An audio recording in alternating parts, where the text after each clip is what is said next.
జై శ్రీరామ్.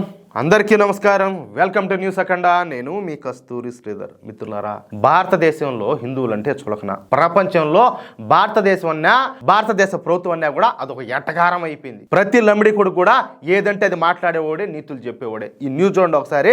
నేను ఎందుకు ఈ మాటలన్నీ కూడా మాట్లాడుతున్నానో మీకే అర్థమవుతుంది. ఓకేనా?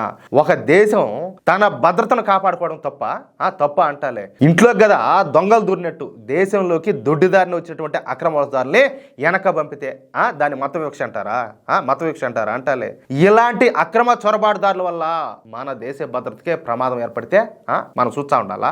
ఏంది ఇదంతా కూడా? చాలా కాలంగా నేను చెప్తానే ఉండా, బంగ్లాదేశ్ నుంచి, మయన్మార్ నుంచి అక్రమంగా మన దేశంలోకి వచ్చినటువంటి ఈ వలసదారుల సమస్యతో మనం బాధపడతానే ఉన్నాం. అస్సాము, పశ్చిమ బెంగాల్, బీహారు, ఢిల్లీ లాంటి రాష్ట్రాలలో లక్షలాది మంది ఏకంగా ఆయా రాష్ట్రాల కదా స్వామి, దేశం మొత్తం కూడా మన భారతదేశంలో చట్టపరంగా ఏ మాత్రం కూడా ఆధారాలు లేకుండా ఉండేవాళ్ళు కొంతమంది అయితే, అదే విధంగా ఇక్కడ ఉన్నటువంటి సూడో సెక్యులర్ పార్టీలు, సూడో సెక్యులర్ నాయకుల సాయంతో ఫేక్ ఆధార్ కార్డులను, రేషన్ కార్డులను సంపాదించుకొని ఇక్కడ పడి మన సొమ్మును పందికొక్కుల్లాగా మేస్తున్నటువంటి వాళ్ళు కోకోలలు. అందులో చాలా మంది ఇప్పుడు మన దేశ భద్రతకు ముప్పుగా మారిపోతారు. అవునా కదా? మీరు కూడా ఒకసారి ఆలోచించండి. ఈ నేపథ్యంలోనే మోడీ ప్రభుత్వం వాళ్ళందరినీ కూడా వెతికి సెర్చ్ ఆపరేషన్లు చేపట్టి దొరికిన వాళ్ళు దొరికినట్టు తిప్పి వాళ్ళ దేశాలకు పంపుతున్నారు. దీంట్లో తప్పే ఉన్నది. మొన్న ఈ మధ్య అమెరికాలో చాలా దేశాల వాళ్ళు ఈ విధంగా అక్రమంగా పోయిన వాళ్ళు ఉన్నారు, దొడ్డిదారిని పోయిన వాళ్ళు అంతా కూడా ఉన్నారు. వాళ్ళందరినీ కూడా వెనక దొబ్బలు. ఆయన డొనాల్డ్ ట్రంప్ వచ్చినాక అప్పుడు అది తప్పు అనిపిలా, ఇప్పుడు ఇది తప్పు అనిపిస్తుందా? కానీ అది కూడా ఎంతమంది తెలుసా వాళ్ళు పంపించింది? ఏం ఒకరిని ఇద్దరు 100 మంది 200 మంది కాదు, ఏకంగా 10 లక్షల మందిని బయటకు దొబ్బినారు అమెరికా నుంచి.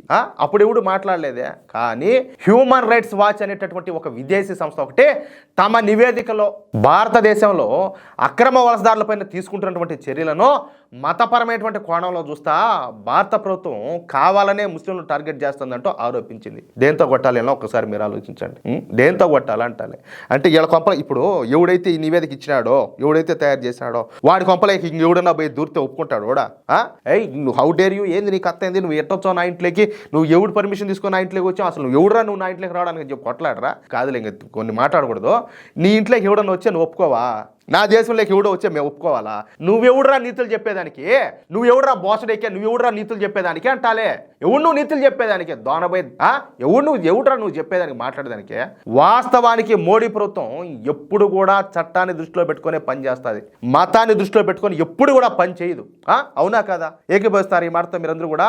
ఎవరైనా సరే అక్రమంగా దేశంలో ఉంటే అది చట్టాన్ని ఖచ్చితంగా అతిక్రమించడమే. అవునా కదా? ఒక దేశం తమ భద్రత కోసం చర్యలు తీసుకుంటా ఉంటే దాన్ని మత వివక్ష అనిపించడం ఎంతవరకు న్యాయం, అది ఎంతవరకు సమంజసం అంటాలే. భారతదేశం మన ఇల్లు లాంటిది. మన ఇంట్లోకి ఎవరు వస్తారు, ఎందుకుంటున్నారు, వాళ్ళ ఉద్దేశాలు మంచివా కాదా అనే విషయాలను తెలుసుకోవడం మన బాధ్యత. అవునా కదా? దానికి మతంతో ఏం సంబంధం అంటాలే. నీ పక్కింటోడైతే మాత్రం వచ్చి నీ ఇంట్లో దూరితే నువ్వు ఒప్పుకుంటావు? మెట్టుతో కొట్టవా? వాడు ఎవడైతే మాత్రమా? నీ కొలపోడైతే మాత్రం నువ్వు ఒప్పుకుంటావా? నీ గడపడైతే మాత్రం ఒప్పుకుంటావు? ఎవడు ఒప్పుకుంటాడా? అది భద్రతకు సంబంధించిన విషయం. అది నీ ఇంట్లో నీ కుటుంబ సభ్యుల భద్రత కావచ్చు, లేకపోతే నువ్వు సంపాదించి పెట్టుకున్న నీ ఆస్తిపాస్తుల విషయంలో కావచ్చు, ఏదైనా కావచ్చు, ఏ విషయంలో కావచ్చు. ఇలాంటి అంతర్జాతీయ సంస్థలు మనసులో మాత్రం దుర్బుద్ధిని పెట్టుకొని భారతదేశ ఎదుగుదలను చూసి తట్టుకోలేక, ఓర్చుకోలేక, ఒకవైపు ఆర్థికంగా భారతదేశం రాకెట్ వేగంతో దూసుకొని పోతా ఉంటే తట్టుకోలేక పెరగటాలని బుట్టి ఈ పచ్చిక వాయువు వచ్చాది కదా, అదే పక్షివాతం అంటారు. వాళ్ళు వచ్చి ఏం చెప్పి గెలగెల కొట్టుకుంటారు. ఆ మాదిరి ఇలా కూడా పక్షివాతం వచ్చేట్టు తట్టుకోలేక గెలగెల కొట్టుకొని ఇటువంటి నివేదికలన్నీ కూడా రాస్తా ఉంటే దేశంలోని ప్రజలను మన చట్టాలను అవమానించట్టా కాదా?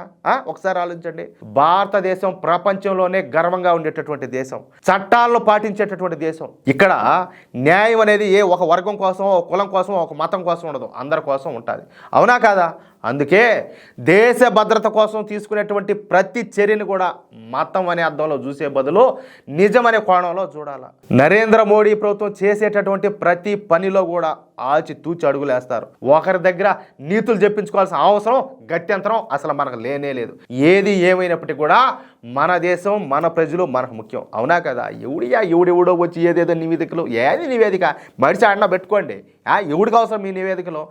చెప్పినా కదా, భారతదేశం మీద, భారతదేశంలో ఉండేటటువంటి హిందూ సమాజం మీద విషాన్ని నూరిపోయాలని చెప్పేసి చాలామంది చాలా రకాలుగా ప్రయత్నం చేస్తారు, కానీ బొచ్చు కూడా వేయలేరు. అది విషయం అయితే అవునా కదా? మనమందరం ఒకటిగా ఉన్నంతకాలం మనల్ని, మన దేశాన్ని ఎవడో బొచ్చు కూడా బేకలేడు. ఇప్పుడు యూరోపియన్ దేశాలు ఉన్నాయి, చాలా వరకు ఈ అక్రమోత్సారులంతా కూడా అడిగి పడినారు. ఏమైంది మన ఆ ఇంగ్లీష్ కంట్రీసా లేకపోతే అరబిక్ కంట్రీసా కూడా అర్థం కావడంలే. వీళ్ళంతా పోయి అక్రమ చొరబాటుదారులు, అక్రమోత్సారులు ఎవరైతే ఉంటారో వాళ్ళంతా పోయి ఆ దేశం మీద పడి నాశనం చేస్తారు, ఆ దేశ ప్రజలను పట్టుకొని పీడిస్తారు, వాళ్ళు కొడతారు, అత్యాచారాలు చేస్తారు, హత్యలు చేస్తారు, వాళ్ళ షాపుల మీద పడి కలబడి కొట్టి లూటీలు చేస్తారు, దిక్కు దివారం లేకుండా పోతుంది. ఈ రోజు అక్రమోత్సారుల వల్ల వాళ్ళు పడేటటువంటి బాధలు అన్నీ కాదు, ఏదే యూరోపియన్ దేశాలు. అదే మరి మనం పడాలనా? మనకు అవసరమా ఈ దరిద్రం అంతా కూడా? ఎవడైతే ఏదే చట్టపరంగా కాకుండా అక్రమంగా ఎవడైతే మన దేశంలోకి వచ్చాడో వంగబెట్టి మింగాలి ఒకడిని ఒక్కడిని ఆడాలే, మొగాలే, పిల్లాలే, పితకాలే తేడానే చూడకూడదు. వరుస పెట్టి దబ్బాల్సిందే. పావు చిన్నదైనా కూడా పామే, పెద్దదైనా పామే, వరుస పెట్టి మింగాల్సిందే. అది విషయం అయితే. మిత్రులారా, ఈ న్యూస్ కనుక మీకు నచ్చినట్లయితే ఖచ్చితంగా ఈ న్యూస్ నలుగురికి షేర్ చేయండి. అదేవిధంగా ప్రతి ఒక్కరు కూడా మీ యొక్క అమూల్యమైనటువంటి అభిప్రాయాలను ఖచ్చితంగా కామెంట్ రూపంలో తెలియజేయండి. ఇంకో విషయం ఏంటంటే, ఇంతవరకు మీరు కనుక మన ఛానల్ను సబ్స్క్రైబ్ చేసుకున్నట్లయితే ప్రతి ఒక్కరు కూడా మన ఛానల్ను సబ్స్క్రైబ్ చేసుకోండి, సపోర్ట్ చేయండి ప్లీజ్. జై శ్రీరామ్, జై హింద్.